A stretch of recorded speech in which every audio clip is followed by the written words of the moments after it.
अस्सलाम वालेकुम second year. अब हम आपका चैप्टर स्टार्ट करते हैं द डाइंग सन, जहाँ से हमने छोड़ा था।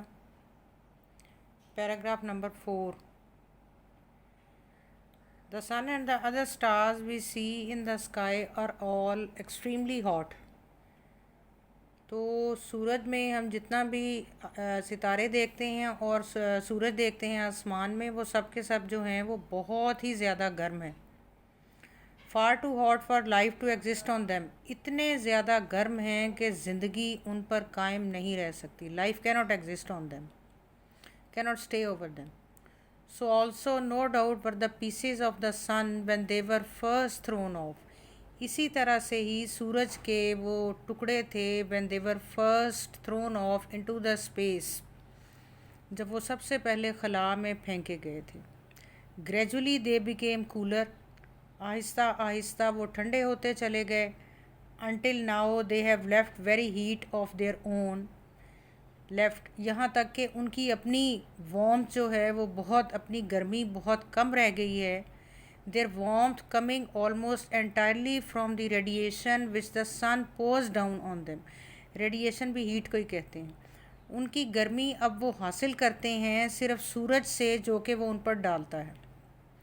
इन course of time, with the passage of time, वक्त के साथ साथ, one of these cooling pieces, ये ठंडे होते हुए टुकड़े, these planets, these 8 planets that are revolving round the sun, gave birth to life, वहाँ पर ज़िंदगी पैदा हुई। We do not know how, हम नहीं जानते कि कैसे। When and why this happened, ऐसा कब हुआ और क्यों हुआ। It started in simple organisms, लेकिन ये छोटे छोटे जरसूमों की शक्ल में हुआ।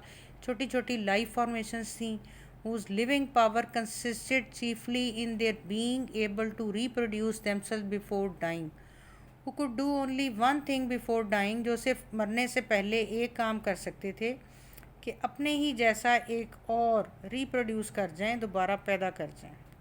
But from these humble beginnings, लेकिन इस तरह की इब्तदाई ज़िंदगी से, came a stream of life, एक ऐसी ज़िंदगी स्टार्ट हुई which growing ever more and more complex, जो ज़्यादा से ज़्यादा कॉम्प्लिकेटेड होती चली गई, पेचीदा होती चली गई। Has in the end produced beings, और जिसने ऐसे इंसान अब पैदा किए हैं, whose lives are largely centred in their feelings and ambitions, जिनकी ज़िंदगियाँ जो हैं वो ज़्यादातर अपने एम्बिशंस में हैं। हु हैव फीलिंग्स, जिनके जज्बात हैं, जिनके एम्स हैं, एम्बिशंस हैं। देयर सेंस ऑफ ब्यूटी, और उनके अपनी सेंस ऑफ ब्यूटी है, वो खूबसूरती को परखने का तरीका रखते हैं। एंड द रिलीजन्स, और साथ ही साथ दे हैव डिफरेंट रिलीजन्स, उनके बहुत सारे मज़ाहिब भी हैं। In which in their highest lie their highest hopes and their noblest desires, और उन मज़ाहब में उनकी बहुत ज़्यादा उम्मीदें वाबस्ता हैं, और उनकी ख्वाहिशात जो हैं वो भी हैं। सो आखिरकार ज़िंदगी जो है वो इतनी ज़्यादा पेचीदा हो गई है कि इंसान जो है कि उसकी जो है वो उम्मीदें, उसने बहुत सारे मज़हब जो हैं वो भी उसके पास हैं। और जैसे कि हम जानते हैं कि कुछ तो है वो गॉड गिफ्टेड हैं, और कुछ जो हैं वो ज़ाहिर ऑब्वियसली इंसानों ने खुद ही बना लिए हैं, जैसे कि हमें पता है। Although we can not speak with any certainty, अगरचे कि हम कोई ज़्यादा यकीन से ऐसी बात नहीं कर सकते।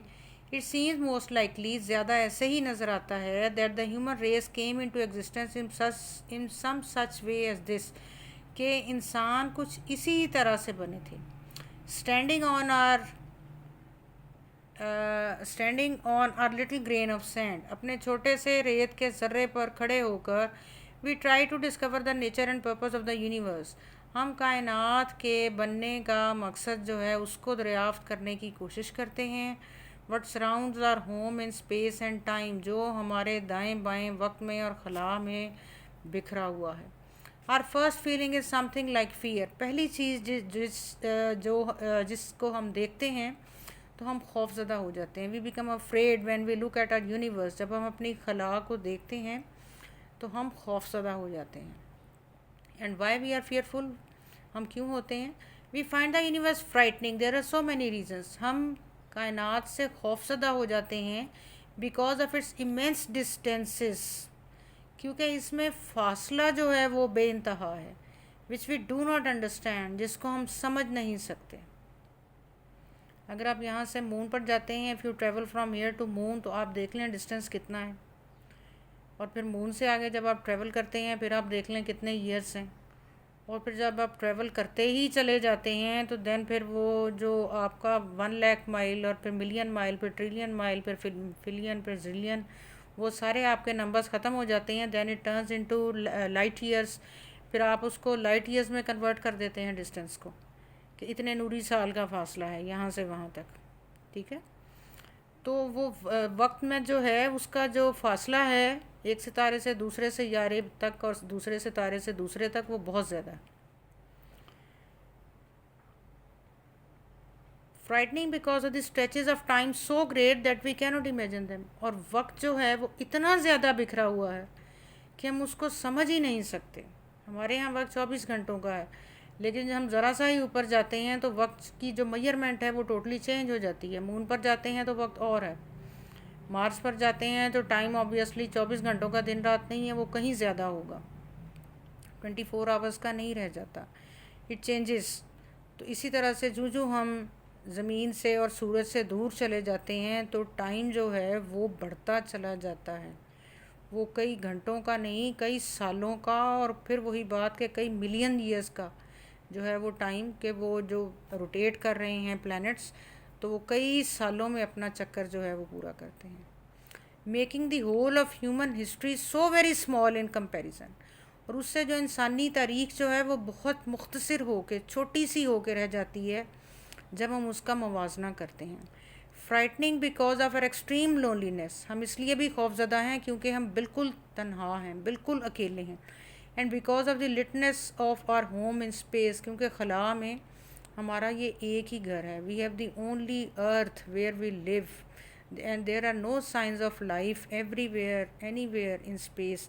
खला में कहीं और भी ज़िंदगी का जो है वो इम्कान नहीं है। A millionth part of a grain of sand, रेत के एक ज़र्रे का 10 लाखवां हिस्सा, out of all the sea sand in the world, दुनिया के सारे समंदरों के किनारे जितनी भी रेत है उसमें से एक रेत का ज़र्रा, और उस रेत के ज़र्रे का भी 10 लाखवां हिस्सा है हम। So this is the comparison जो सर जेम्स जीन्स जो है वो आपको प्रेजेंट करता है। बट अबव ऑल एल्स, लेकिन इस सब से बढ़कर, we find the universe frightening, हम कायनात से खौफजदा होते हैं because we can not find any sign that life like our own exist anywhere in except on the earth, कि इस हमारी तरह की ज़िंदगी कहीं और भी, जैसी ज़िंदगी ज़मीन पर है यानी जिसमें इंसान रहते हैं, कि ऐसी ज़िंदगी कहीं भी और नहीं मिलती। Indeed, for the most part, empty space is so cold that all life in it would be frozen. खाली खला इतनी ज़्यादा ठंडी है कि ज़िंदगी उसमें फ्रीज़ हो जाएगी, जम जाएगी। Most of the matter in the space is so hot, और मैटर जो है वो इतना ज़्यादा गर्म है as to make life on it impossible, और स्टार्स और प्लैनेट्स जो हैं वो इतने ज़्यादा गर्म हैं कि उसमें ज़िंदगी जो है, सितारे इतने गर्म हैं कि ज़िंदगी नामुमकिन है।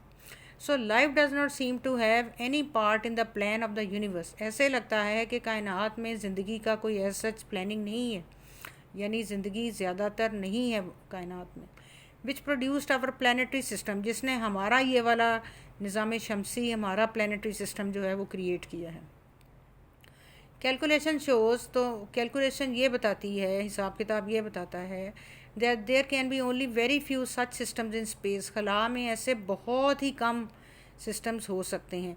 Yet so far as we can see, लेकिन जितना कि हम देख सकते हैं, life of this kind we know or earth can exist only in planets like the earth, कि जैसे ज़मीन पर सारी फ़िज़िकल कंडीशंस हैं, सिर्फ ऐसी ही अगर जगह हों तो फिर ही ज़िंदगी जो है वो मुमकिन रह सकती है। It need suitable physical conditions for its appearance, ज़िंदगी को ज़ाहिर होने के लिए सही तरह के हालात चाहिए। The most important of which is the temperature eight which substances can exist in a liquid state, और ख़ास तौर पर एक ऐसा दर्जा हरारत चाहिए जहाँ पर के माया जो है वो माया हालत में जो है वो रह सके। The stars themselves are far too hot for this. सितारे जो हैं वो तो इसके लिए बहुत ज़्यादा गर्म हैं। We may think of them as a collection of the fire scattered through space. हम ऐसे सोच सकते हैं कि ये आग के गोले हैं जो कि पूरी खला में बिखरे हुए हैं, प्रोवाइडिंग वार्मथ इन सराउंडिंग्स, और दाएं बाएं वो गर्मी दे रहे हैं, way the temperature at most some 4 degrees above absolute zero, और जो जहाँ पर के दर्जा हरारत ज़ीरो से ऊपर 4 दर्जे है, यानी फ्रीजिंग कोल्ड है कायनात में, लेकिन सितारे बहुत ज़्यादा गर्म हैं। That is about 484 degree of Frost on the Fahrenheit scale. और अगर आप इसको फ़ारेनहाइट स्केल पर लेते हैं तो फिर ये 484 डिग्रीज़ है फ़ारेनहाइट स्केल पर। In the immense stretches of space beyond the Milky Way, और जब हम कहकशां के परे चले जाते हैं, मिल्की वे से भी दूर, कॉन्स्टिलेशन से परे, it is cold a still, तो और भी ज़्यादा सर्दी है, और भी ज़्यादा ठंड है। Away from the fire there is this unimaginable cold, तो इस आग से परे ना तसव्वुर की जाने वाली सर्दी है, of hundreds of degrees of Frost, जिसमें हज़ारों गुना जो है वो सर्दी है, ठंड है, फ्रॉस्ट है। Close up to them there is a temperature of thousands of degrees, और उनके करीब ही हज़ारों दर्जा हरारत है जो कि हज़ारों दर्जे तक पहुंचा हुआ है। Eight which all solids melt, जिस पर सारे के सारे सॉलिड जो है वो मेल्ट हो जाते हैं। ऑल लिक्विड्स बॉयल, और सारे लिक्विड जो है वो बॉयल हो जाते हैं। और ऐसा कहाँ होता है? स्टार्स पर, सितारों पर। यानी सितारे जो हैं वो इतने ज़्यादा गर्म हैं, और स्पेस जो है वो इतनी ज़्यादा ठंडी है, तो ऑब्वियसली ना तो स्पेस में लाइफ पॉसिबल है और ना ही स्टार्स पर लाइफ पॉसिबल है। Life can exist only in a narrow belt, तो ज़िंदगी उस छोटी सी पतली सी बेल्ट में ही सिर्फ मुमकिन हो सकती है। Surrounding each of these figures, these fires, जो कि इन सारी आग के दाएं बाएं है, एट अ सर्टन डिस्टेंसेस, कुछ फासले पर, where the temperature is neither too hot nor too cold, जहाँ पर के दर्जा हरारत ना तो बहुत ज़्यादा ठंडा है और ना ही बहुत ज़्यादा गर्म है। Outside these belts life would be frozen, अगर हम इस पट्टी से, इस बेल्ट से बाहर चले जाएंगे तो ज़िंदगी जो है वो जम जाएगी। Inside it would be burnt up, अगर इसके अंदर आ जाएंगे तो ये जल जाएगी। रफ कैलकुलेशन शोज़, एक छोटी सी कैलकुलेशन ये है, that all such temperature belts के, ये सारी की सारी दर्जा हरारत की ये जो बेल्ट्स हैं, with in which life is possible, जिनके ऊपर ज़िंदगी मुमकिन है, ऑल एडेड टुगेदर, अगर इन सब को इकट्ठा कर लिया जाए, make up less than 1,000 millionth part of the whole of space, तो ये पूरी खला का तकरीबन 10 लाख में का 10 लाख में का एक हिस्सा बनता है। एंड इवन इनसाइड दैम, और यहाँ तक कि उनके अंदर भी, life must be very rare, ज़िंदगी जो है वो बहुत ही ज़्यादा जो है वो कॉमन नहीं है, बहुत ही कम है। For it is extremely unusual for suns to throw off planets as a sun has done, क्योंकि सितारे अक्सर सैयारे नहीं फेंकते जैसे कि हमारे सूरज ने किया है। सूरज अपने पार्ट्स को खला में नहीं फेंकते जैसे हमारे सूरज ने अपने हिस्सों को खला में फेंका है। Probably only one star in 1 lakh as a planet round, going round it as the at the right distance for life to be possible on it, और शायद एक सितारा 1 लाख में से उसका कोई एक सैयारा होता है कि जिसके ऊपर ज़िंदगी जो है वो मुमकिन होती है। तो सेकंड ईयर ये आप देखें बेटा, चैप्टर आपका कंप्लीट हो गया है। ये आपके सिनोनिम्स हैं, ये वाले जो, ये पैक,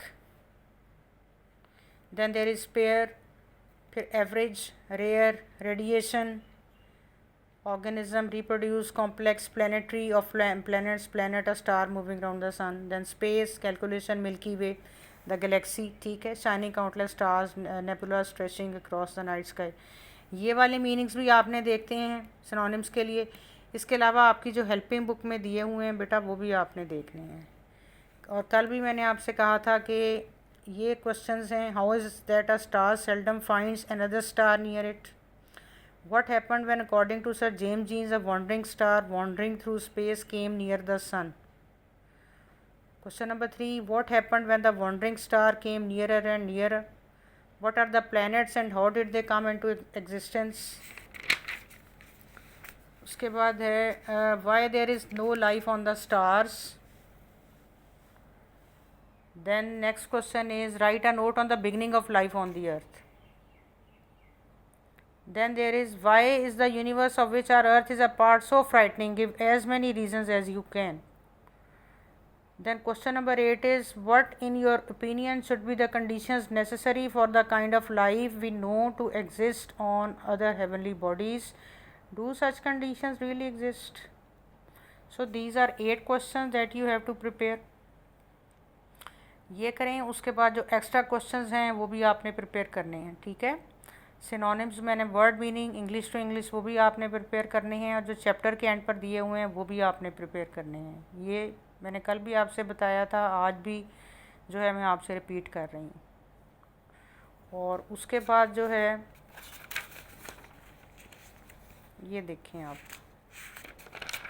आज मैं आपके लिए आपकी बुक लेके आई हूँ, तो आपको बताना है कि इसमें से आपने करने हैं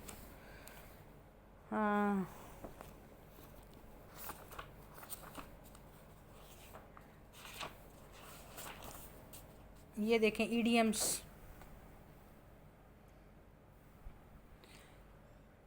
ABC, above all, above board. ABC means the very first knowledge, इब्तदाई इल्म, the simplest basic knowledge, ठीक है। above all, most important of all, सबसे पहले सबसे बढ़कर अहम। above board, शक से बालातर, खरा सच्चा, honest, open. Add fuel to fire, जलती पे तेल का काम करना। Then there is number 5 add insult to injury, ठीक है, ज़ख्मों पर नमक छिड़कना। Then there is after all, then there is again and again, then Aladdin's lamp, जादुई चिराग, अलादीन का काम, अलादीन का lamp. Then there is alpha and omega, all and sundry. This is on page number 777 in my book. तो ये जो है ये आपने करने हैं, ये आप करें इडियम्स। इसके साथ आपने करना है, ये आप 3 डेली कर लें, 5 डेली।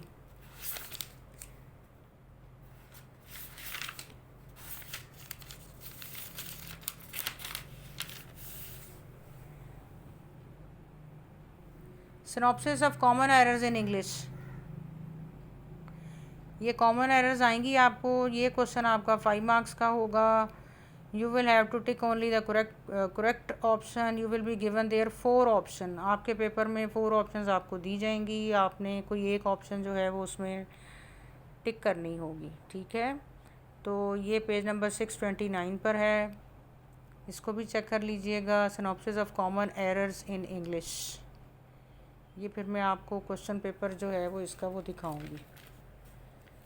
देन ये देखें, ये है ना एरर्स, ऐसे ये वाली एरर्स हैं। तो ये 4 ऑप्शन दी हुई हैं हर एक के आगे, तो आपने किसी एक को टिक करना है। तो जो करेक्ट वन है उसको आप टिक कर दें, वो आपका सही हो जाएगा। नेक्स्ट क्वेश्चन आपका है, that is on page number 713 I think, yes ji.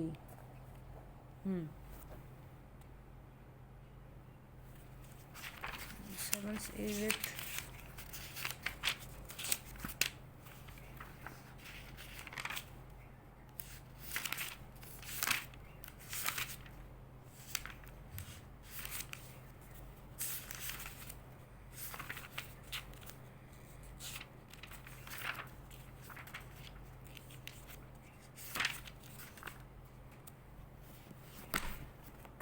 $816, that is on page number 816।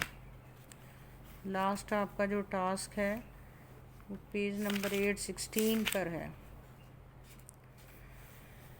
ये फ्रेजल वर्ब्स हैं, सेट नंबर 1। तो ये अगर अभी से आप इनको याद करना बेटा स्टार्ट नहीं करेंगे तो एंड तक आपका ये होम टास्क जो है ना ये कंप्लीट नहीं होगा। इसको अभी से शुरू करना जो है ना, and you have to cram them by heart, you have to learn them by heart. इनको ज़ुबानी याद करें। एक्ट ऑन और अपॉन, अमल करना। बैक आउट, वादे से फिर जाना। बैकअप, तईद करना। बियर विद, बर्दाश्त करना। बिलोंग टू, ताल्लुक़ होना। ये 5 हैं। तो 5 फॉर टुडे, रोज़ के 5 कर लें फ्रेजल वर्ब्स, ठीक है, ये सेट्स दिए हुए हैं। और 5 ही रोज़ के इडियम्स कर लें। मैं तो अपने क्लास से कहती होती हूँ कि ये शाम की चाय के साथ आप ये 5-5 चॉकलेट्स खा लिया करें। 5 चॉकलेट्स फ्रेजल वर्ब्स की और 5 चॉकलेट्स जो हैं ना वो इडियम्स की। तो ये 10 चॉकलेट्स जो हैं ना ये आपकी सेहत के लिए बड़ी अच्छी रहती हैं, बड़ी आप एनर्जेटिक होती हैं जब एग्ज़ाम्स होते हैं ना, then you get full marks out of them. ऐसे ही किया करें। तो अब आपके लिए ये है कि कोई चेक एंड कंट्रोल भी जैसे आप पर नहीं है, तो अब तो ये चॉकलेट्स बहुत ही ज़्यादा नेसेसरी हो गई हैं आपके लिए। अब आपने ये लाजमी लेनी है, ठीक है। तो ये बेटे आपने करना है। और एक चीज़ और सेकंड ईयर जहन में रखें कि अगर आपके फ़र्स्ट ईयर के एग्ज़ाम्स नहीं होते हैं, सपोज़ जैसे कि गवर्नमेंट ने डिसीजन लिया है बट स्टिल किसी ने कोर्ट में रिट कर दी है, द डिसीजन इज स्टिल, उसने कहा है कि जी क्यों एग्ज़ाम्स के बगैर इनको पास कर दिए। तो फिर बेटे ऐसे है कि ये जो नंबर आप सेकंड ईयर में लेंगे दीज विल बी डबल्ड, इनको डबल कर दिया जाएगा। अगर आप इंग्लिश में 60 मार्क्स लेते हैं आउट ऑफ 100, तो 60 मार्क्स ही आपके फ़र्स्ट ईयर के काउंट होंगे, यानी आपके 120 मार्क्स काउंट हो जाएंगे। समझ रहे हैं ना। तो आप ये ना समझिएगा कि ये तैयारी मैं इंग्लिश की 100 मार्क्स की कर रही हूँ, ये आप तैयारी इंग्लिश की 200 मार्क्स की कर रहे हैं। तो उतनी ही ज़्यादा एफ़र्ट चाहिए इसके लिए, उतनी ही ज़्यादा स्टडीज़ चाहिए, उतनी ही ज़्यादा रेगुलरिटी इसके लिए चाहिए। तो अपनी फ्रेंड्स को भी बताइएगा और उतनी ही ज़्यादा बेटा आपकी मेहनत चाहिए इसके। थैंक यू बेटे, दुआओं में याद रखें। Thank you so much.